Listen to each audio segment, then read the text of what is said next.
Living Seed Media brings to you God's Word, which is His comprehensive equipment for changing lives. May the Lord impact your heart as you encounter His Word. For further inquiry or counsel, contact Peace House, P.O. Box 971, Boko, Benue State, Nigeria. Telephone numbers 0703 0363659, 0703 7681198. Email address lsmedia@livingseed.org, or visit our website at www.livingseed.org. Let us sit back and listen as the servant of God brings forth the word of life.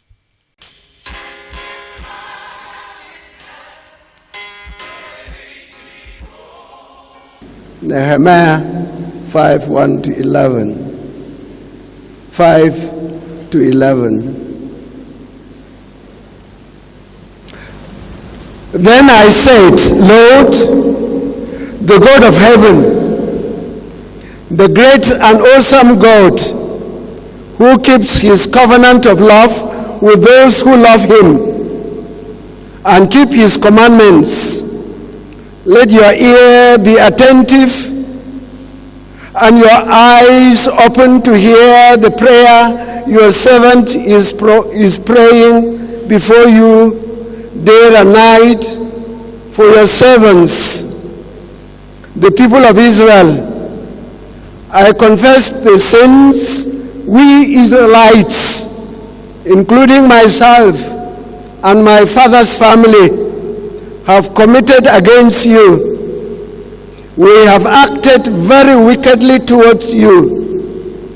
We have not obeyed the commands, decrees, and laws you gave your servant Moses. Remember the instruction you gave your servant Moses, saying, if you are faithful, I will scatter you. If you are unfaithful, I will scatter you among the nations. But if you return to me and obey my commands, then even if your exiled people are at the farthest horizon, I will gather them from there and bring them to the place I have chosen as a dwelling for my name. They are your servants and your people, whom you redeemed by your great strength and your mighty hand. Lord, let your ear be attentive to the prayer of this your servant and to the prayer of your servants who delight in revering your name. Give your servant success today by granting him favor in the presence of this man. I was cupbearer to the king, providing bold leadership at a time like this. Lessons from Nehemiah. By way of definition of this theme topic, there are three critical words that we need to have a clear understanding of what we mean. These words are providing, bold, and leadership. The word providing here is to be understood in the sense of giving and preparing. Giving and preparing. And the word bold is to be understood in the sense of strong and courageous or unafraid. As we read in Joshua 1:6 following. And the word leadership is to be understood in the sense of guides, or people at the helm of affairs of the Nigerian church, from the lowest level to the highest level of the church, of the Nigerian church. Thus, by this topic, we are talking of giving as well as preparing bold leadership, courageous leadership at the helm of affairs of the church, at all levels of the church. We're not just talking about the top people up there. We're talking out of leadership from the lowest to the highest, from the top to the lowest, without which rebuilding the broken walls of the Nigerian church and nation will be an impossibility. If you only build the top leadership and forget the lower leadership right down to the level, to the bottom, we will be doing an impossibility, because the top can be built, and if the lower level are not built, we've not done anything. So when we are talking of providing bold leadership, we are talking of from the top right down to the bottom. Indeed, given the numerous problems and enemies of progress in our hands, as we have seen in this report, it is good and desirable to have a bold leadership in church and out of church at a time like this, from top to bottom.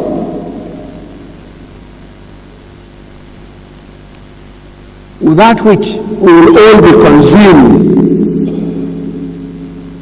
by the numerous problems we have in church and out of church in this country. The report we set out 2 years ago has given us a naked and vulnerable state of the Nigerian church, as we have just seen. This report has made it clear that we must go beyond spending our energy in setting born people in leadership positions at all levels of the church, because it is not enough to have bold leadership at every level of the church. As with Nehemiah, we must have a bold leadership, quite okay. But we must have a bold leadership that has a burning and a passionate and a clear and achievable vision of rebuilding the broken walls of the Nigerian church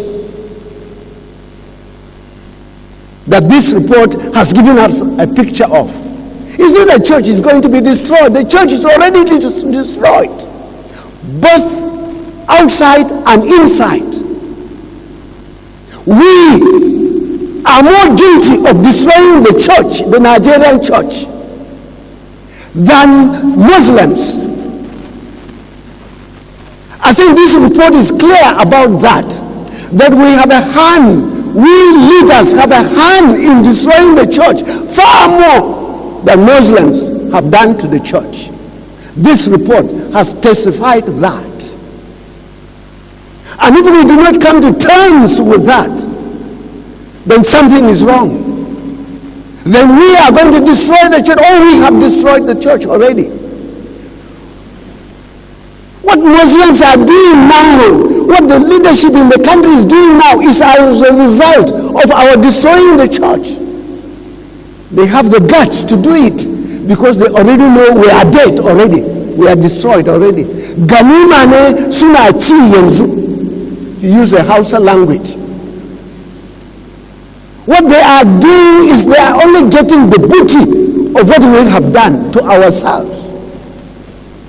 Based on this report, and the earlier we come to grips with that truth, the better for us to rebuild the broken walls of the Nigerian church, which already we started several years ago in this place, and we are still trying to rebuild. We are still doing it,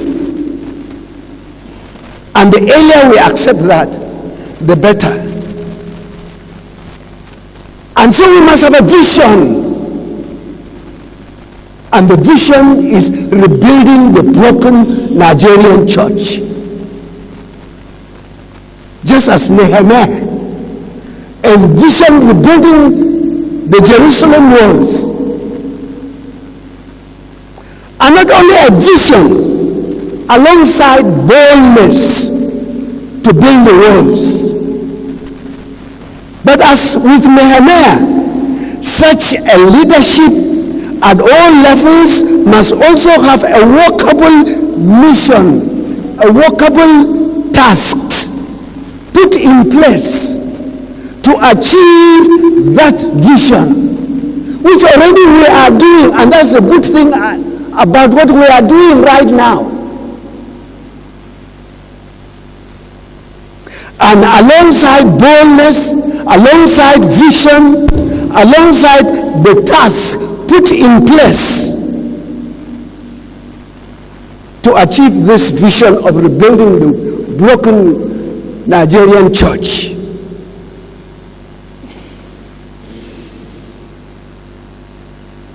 is strategy.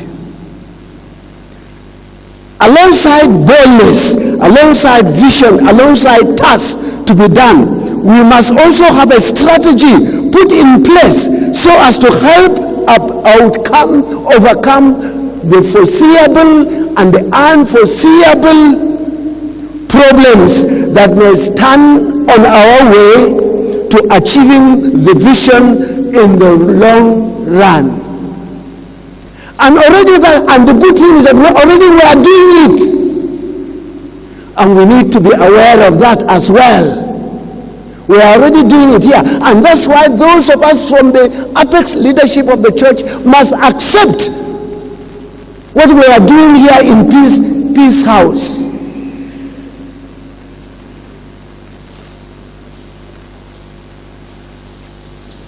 As in the case of Nehemiah, this is not an impossible or an unachievable vision. As you will hear many church members say, church in Yaruba, it is rotten, it is unrepairable. That is heresy. It's not biblical.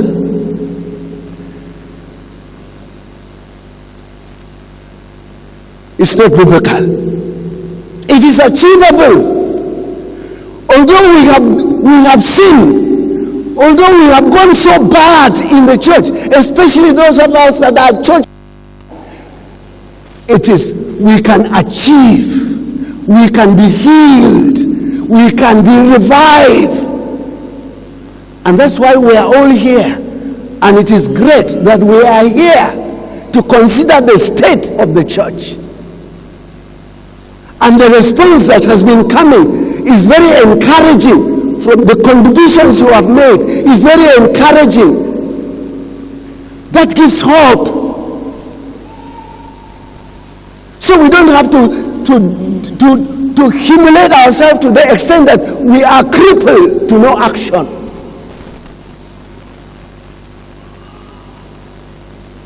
As in the case of Nehemiah, it is not an impossible task, but a possibility.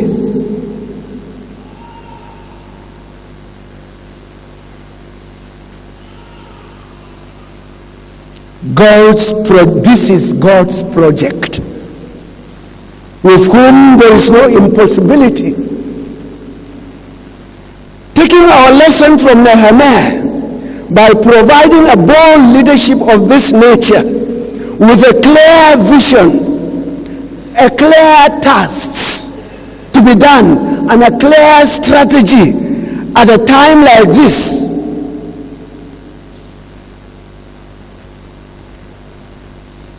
we can be sure we will achieve the vision. We will achieve the rebuilding of the broken Nigerian church and Nigerian nation.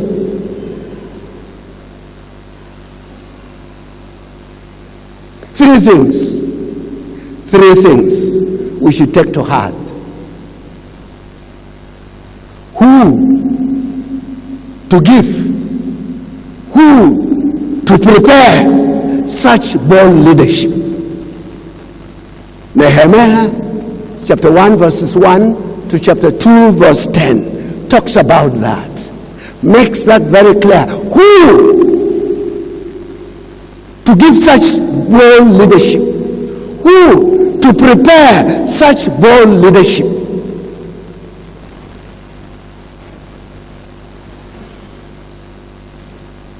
Nehemiah 2:11 to chapter 10 verse 39. How are we to prepare such bold leadership at a time like this? If you are looking at the script in your hands, you will not be following me. I beg your pardon, just listen to me, because I am jumping up and here and there. You will get me much easier. You will be frustrated because I will be jumping up and down. So first of all, number one, who to give and to prepare such a bold leadership. Nehemiah 1, 2 to 10. Nehemiah 2:11 to 39. How are we to prepare such bold leadership at a time like this in Nigeria?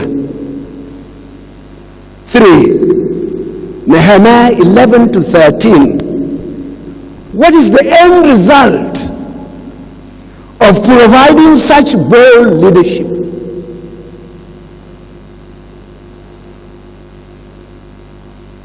Let's take the first one. Who to give? Who to prepare such bold leadership? Note that Nehemiah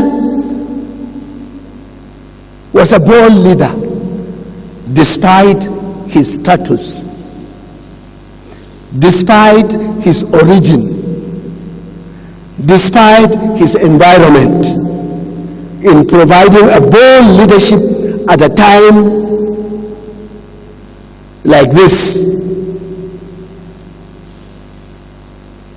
We should note that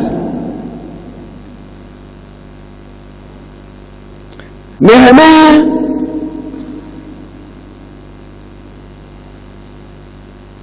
though serving in exile as an ordinary cup-bearer at the palace of the Persian emperor, had a burden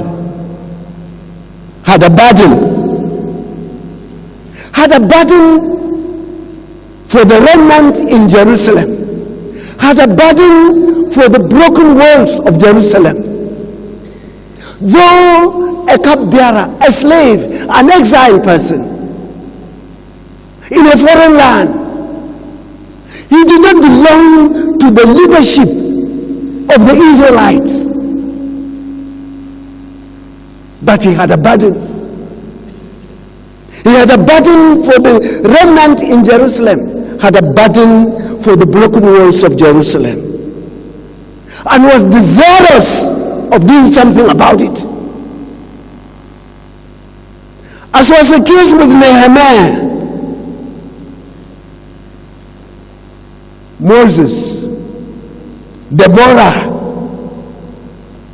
Joseph, David, Daniel, for example, we observe that God does not raise bold leadership outside. God does raise bold leadership outside the top constituted leadership, as well as within the constituted leadership of God's people.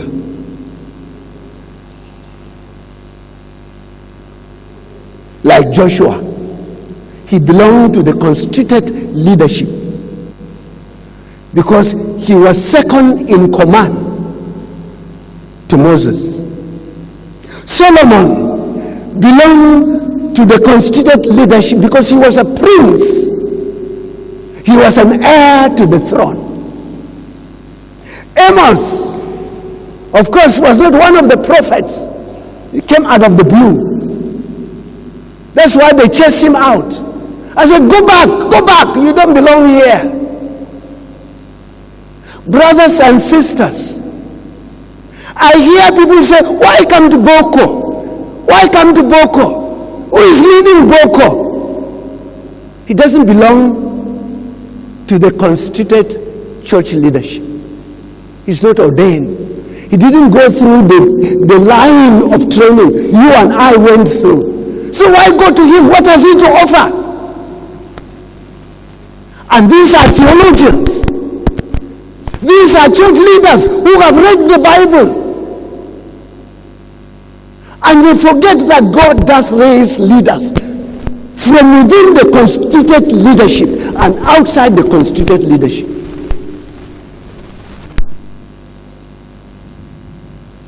All God needs is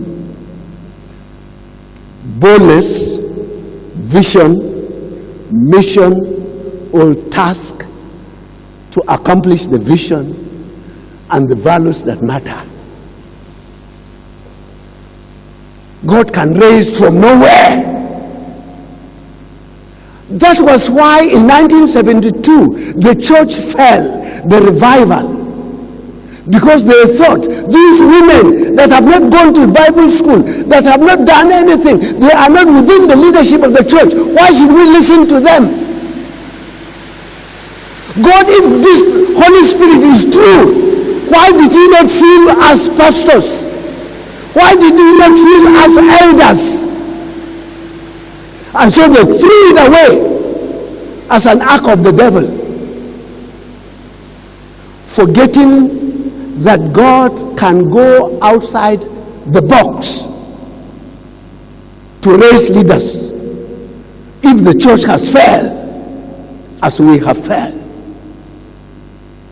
Brothers and sisters, if we must belong, if we believe that this is the end time, then we must not box God how he raises people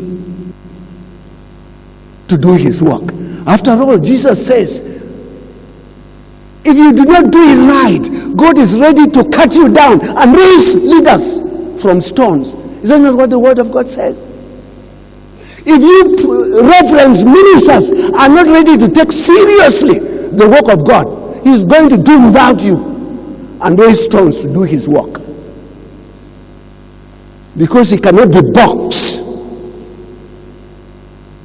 He cannot be boxed. That's what Nehemiah is telling us. That's what Nehemiah is telling us.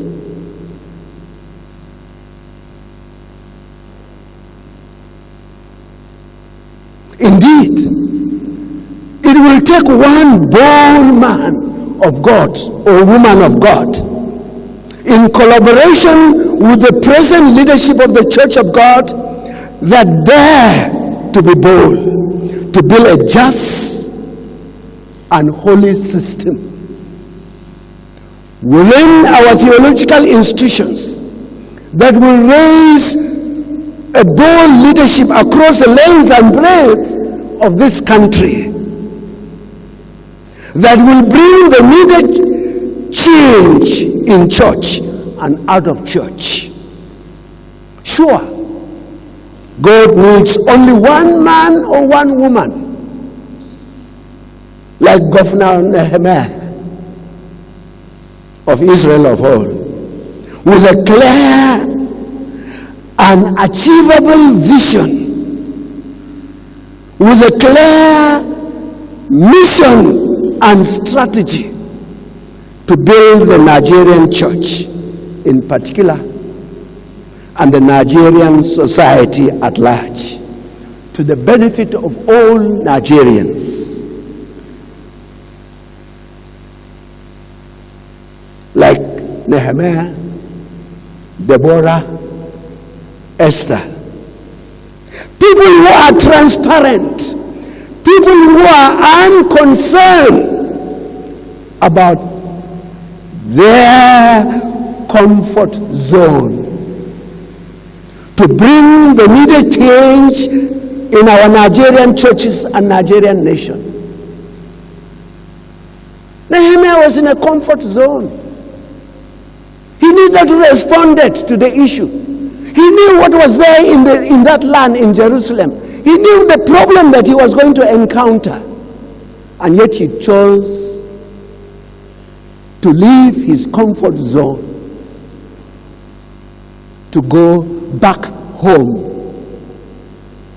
and redeem the situation.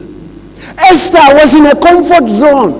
And that's why her uncle told her, well, if you don't, fine, God will raise some other persons.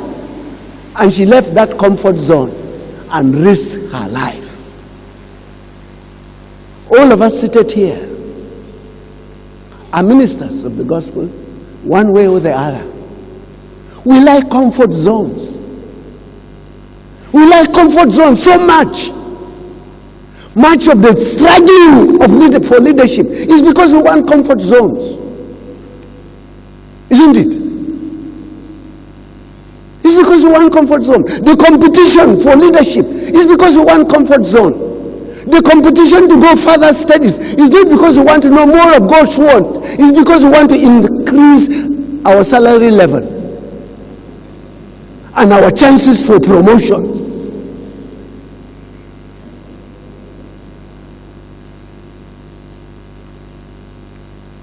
And yet we go about talking, we are working for God, we are working for God. Does God need people to work for him? Is God hungry to use people to work for him? Yes, he uses people. Is it not a privilege to be working under God? Why are you preaching so much about you are working for God? Are you really working for God? If you looked at it critically, you are not working for God. You are working for yourself.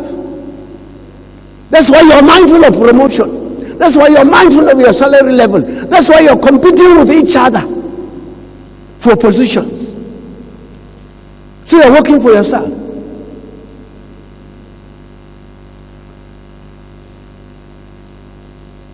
So until we come to terms that even us, even our comfort zone is now threatened. Even your comfort zone, you are now threatened. Whether you are a bishop, whether you are a president, whether you are a general secretary, whatever, or a chairman of an RCC, those places have been wrecked. You are just sitting on fire. There's no comfort for you. Sooner or later, you will be dislodged. So unless we rise up with what is happening and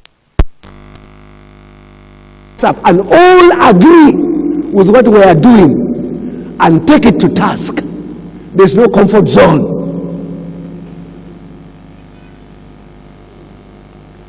Even the kidnappers in your place, with the kidnappers in your place, you know you don't have a comfort zone. With the terrorists in your place, you know you don't have a comfort zone. With the Fulani herdsmen ransacking here, you know you don't have a comfort zone. The only comfort zone is to follow Nehemiah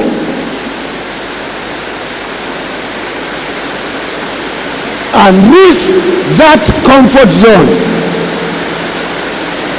So we must all agree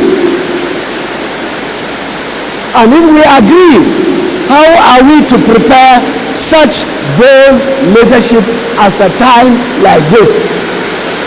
How are we to prepare such bold leadership at a time like this?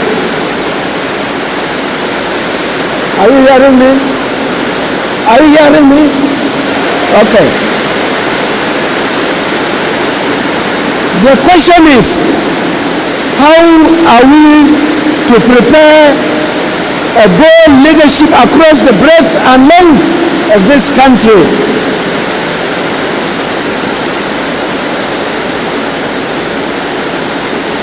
It does not simply just come. It does not simply just come. As good as prayer and fasting is,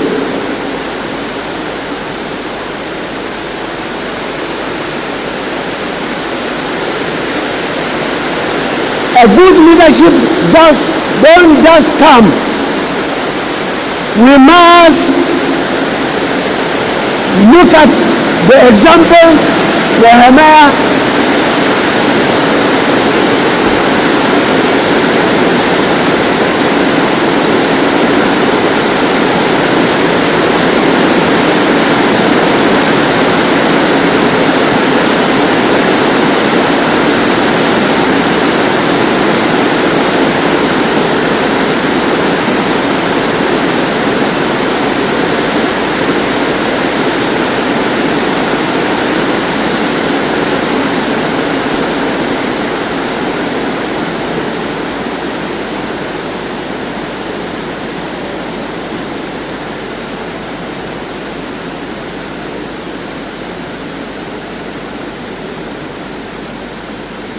preparing such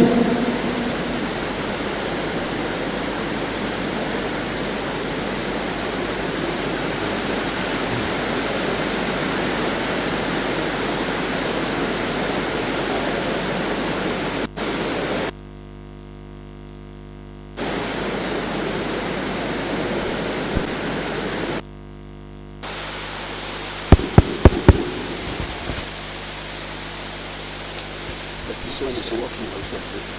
It's not as loud. It's not as loud.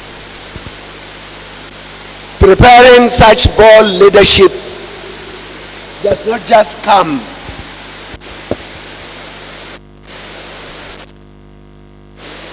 It does not even just come with prayer and fasting. Prayer is good. Fasting is good. To have bold leadership is good. But after prayer, what next?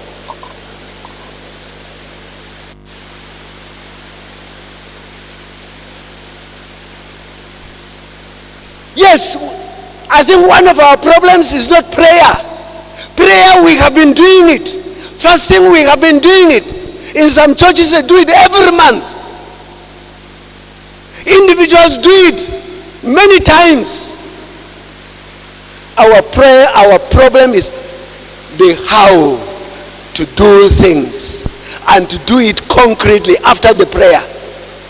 If you look at the prayers in the New Testament, after they prayed, something happened. After they fast, something happened. Something moved. In our prayer and fasting, whether we do it for a week or we do it for days, at the end of the day, nothing seems not to happen. Except we say we believe. We take it by faith. But if you take it by faith, we must see it visibly in the way you live your life. That prayer and fasting must be answered by the change of lifestyle, by the dedication you give. But in most cases, we don't see it after the fasting and prayer. For the New Testament believers, it wasn't like that. Why must our own be different after prayer and fasting? So prayer and fasting is good. But after that prayer and fasting, an action must be taken. Concrete action must be taken to follow the prayer. And then, as Billy said yesterday, God will honor the action. God will honor the action. Our conduct must show. Our lifestyle must show.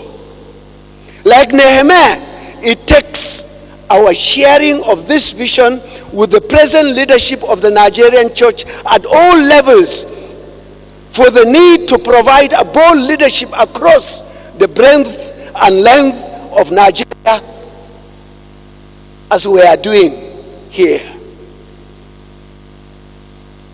As we started several years back to this point. It takes sharing, as we are doing. Sharing with the need to provide a secure and conducive learning environment for the preparation of a bold leadership in our seminaries, in our Bible schools, in our Sunday schools, in our Christian homes.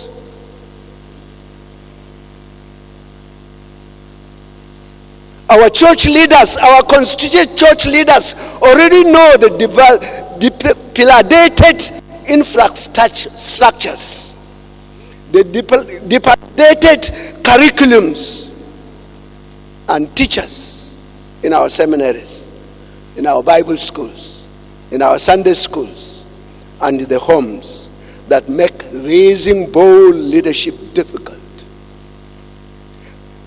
Our church leaders are not comfortable with the caliber of graduates and children coming out of our seminaries, Bible schools, Sunday schools, and home, etc., at a time like this. They also know that our method of enlisting who goes into these seminaries and schools to become leaders is faulty, because not all are being called for ministry. They already know of the corrupt system they are battling with in the church, despite their efforts, and they know it has to change, or they collapse with it and the rest of us. They know they have to rise up to the challenge in the power of God who called them to respond to the situation as Nehemiah responded to those who stood on the way to both spiritual and economic change, saying, Nehemiah said, I responded, I pondered them in my mind, and then accused the nobles and the officials. I told them, you are charging your own people interests. So I called together a large meeting to deal with them and said, as far as possible, we have bought back our fellow Jews who were sold to the Gentiles. Now you are selling your own people only for them to be sold back to us. They kept quiet because they could find nothing to say. So I continued. What you are doing is not right. Shouldn't you walk in the fear of our God to avoid the reproach of our Gentile enemies? I and my brothers and my men are also lending the people money and grain. But let us stop charging them interests. Give back to them immediately their fields their vineyards, olive groves, and houses. And also the interest you are charging them, 1% of the money, grain, new wine, and olive oil. This is a bold man who not only talk, he lived his talk. He was a governor, entitled for many rights. He has many rights, but he forsook the rights. And he told his relations, forsake your rights for the sake of the people. They are in abject poverty. Here we are as ministers of God. The story from this report and what Speak was saying, the experience he went through with the burial of his mother-in-law and his mother. Exploitation in the church. Exploitation of the people. Abba Lura the pastor. Abba Lura the pastor. People don't care about the pastor. Does the shepherd talk like that?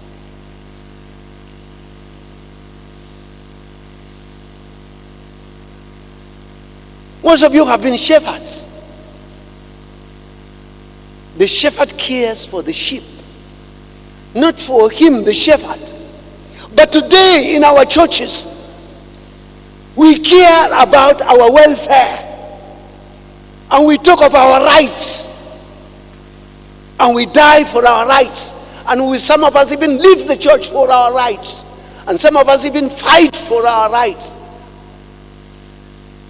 Here the governor says, the rest of you, you are exploiting the people.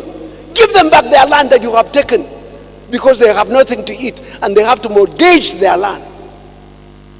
And you exploit them. Learn from me. I have forsaken my rights as a governor, and I even give out.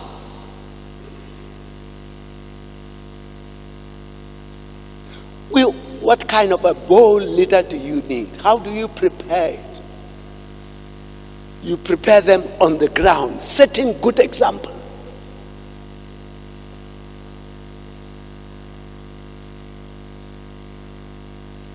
At a time like this, it is time for concrete and positive action, not fighting over positions and money, which we have turned to be our values. We've forsaken the real values that we are supposed to imbibe as men and women of God. And money has become our values. Positions of authority has become our values. For Nehemiah, it wasn't the case. He had left his comfort zone in a foreign land.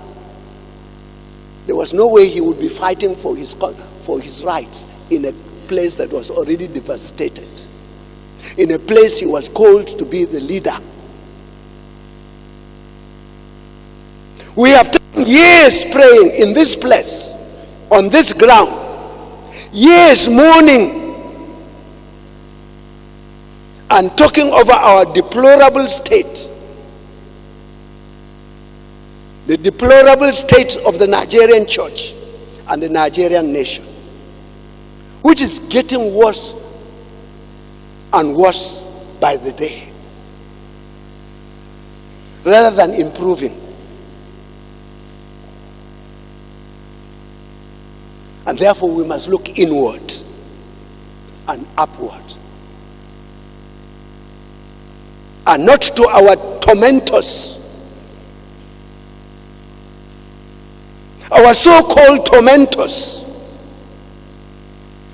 We must look inward and upward.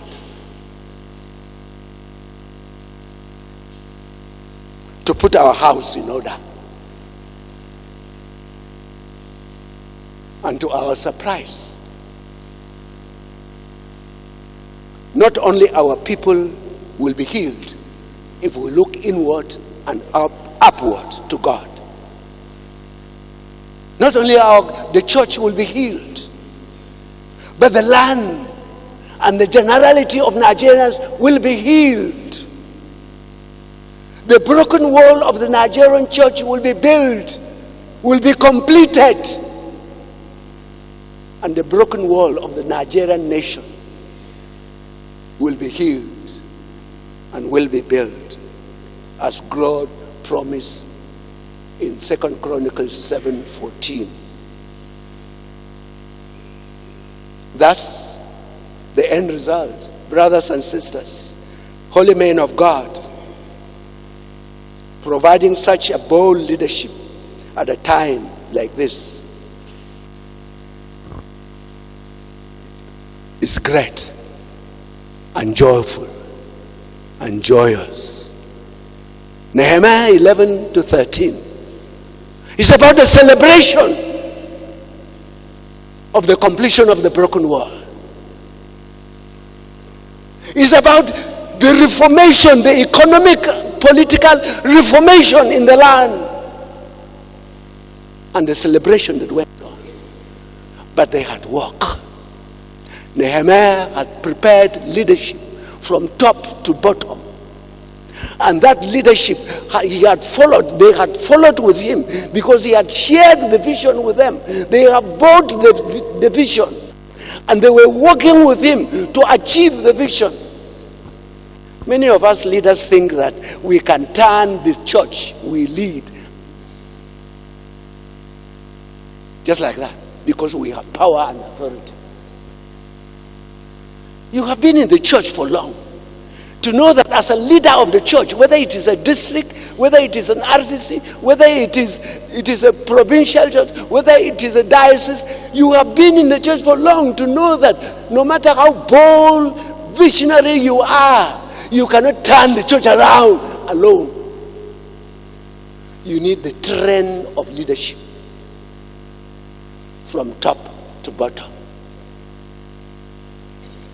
And you need to prepare them well to succeed. I'm talking from experience. Because I was once there. I was once there. You need to take your people along with you. You need to trust your people. You need to trust the train of leadership you have. Even the church groups, the youth group, the women group, the choir, the Zumuntamaza, you need to take into consideration all the train of leadership in the church. If you are going to succeed, if you neglect any of the train of leadership from top to bottom, no matter how bold you are, no matter how visionary you are, you will not get there. I said I'm talking for an experience because I've been there. Many of us brag about our power as leader of the church. You want to talk and everybody say, yes sir, my Lord. Be careful. When you see people are obeying you too much, know that you are on the danger line. Know that you are going astray. When everybody is agreeing with you, whatever you say, be careful. Be careful. This is an obedient minister. This is an obedient child of God. This is this. And you listen to them. And other people who are telling you the truth, you refuse to listen to them. You say they are tough-headed. They are proud and arrogant. And you put them aside. Be careful.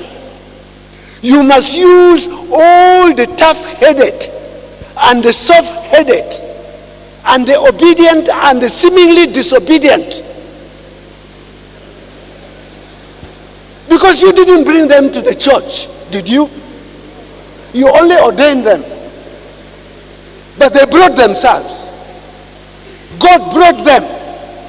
Who are you to just throw them overboard? God brought them to walk with you. And you must be humble. You must have the right values to work with all caliber of ministers you are working with. Because some of them, those tough-headed ones, are the ones helping you. They are the ones helping you, to humble you, to know you are still a human being, and tomorrow you will retire. They are the ones helping you so that you can retire honorably, so that you will not boast as if you are Alpha and Omega. So listen to them. You will get an iota of truth that will help you to succeed. They are leadership you did not bring. You may have ordained them. You may have sent them to seminaries, but they've still brought themselves. So walk with them. You will learn. I have been telling people about my son-in-law. I mean my grandson, who is just 3.5 years. And every time he asks me a question and I give him the answer, he said, but why? And then I give him the answer to the why. And then he said, but why? And I give him the answer to that second why. And he still says, but why? And I start pondering. I say, what is this young small boy trying to tell me? What should I learn from this? And what I learned from it is that if you claim you know, you better know it from A to Z. Or else you will be shocked. You will send a child to hell. Or you will discourage a child. If you claim you know, and it is in the Bible. 1 Corinthians 8:1. He who thinks he knows does not know as he ought to know.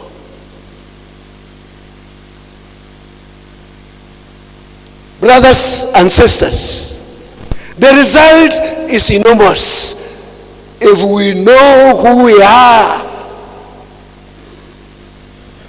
if we know our God, and we possess the values that matter in this work, and live the values that matter in this work, and we prepare, and we give the bold leadership, and prepare bold leadership, the result is great, and you will retire happily. What was it for Nehemiah? The walls were built despite the enemies that stood very firm to ensure that the wall is not built. The tough-headed, selfish, rich people and the nobles who were Israelites, who were oppressing their people, he stood and put them down. And they had to repent and follow suit. He made sure that no one stood on the way. He put everyone in his box to follow him, to achieve the vision, to follow the values that matter, to achieve the vision. He made sure they followed the task that they have outlay to complete the building of the walls, and to reshuffle the economic and the social structure of Jerusalem. And he achieved it. But he achieved it not like that, not by prayer alone, but by action and by lifestyle. In my place, if you think you have power and you brag about your power, our people will say, and so what? She Sarkine, and so what? She may Arzikine, and so what? He is a bishop, and so what?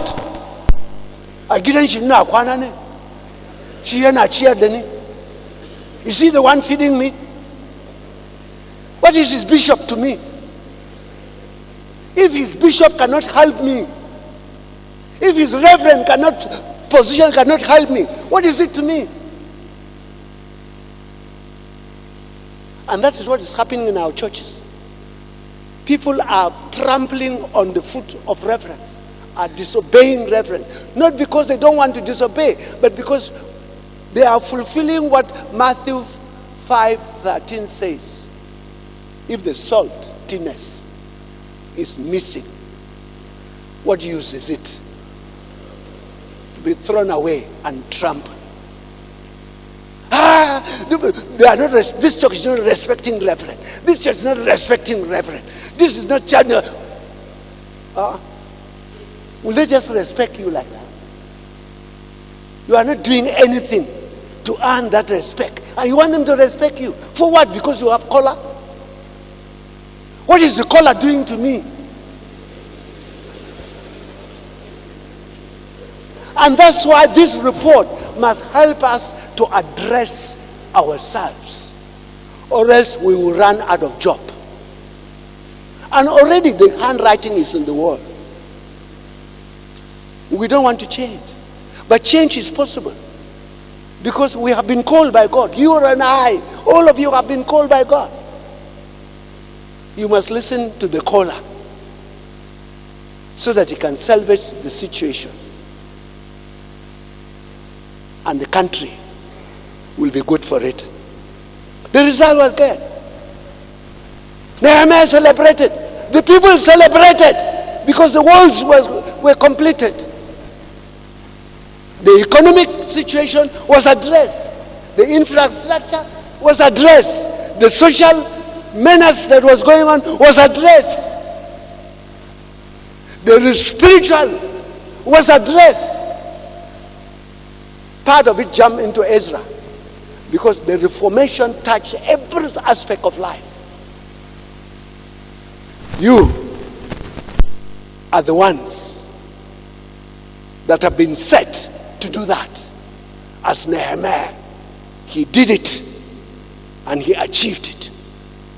You and you and you can also do it and achieve it. But you must follow the guiding principles.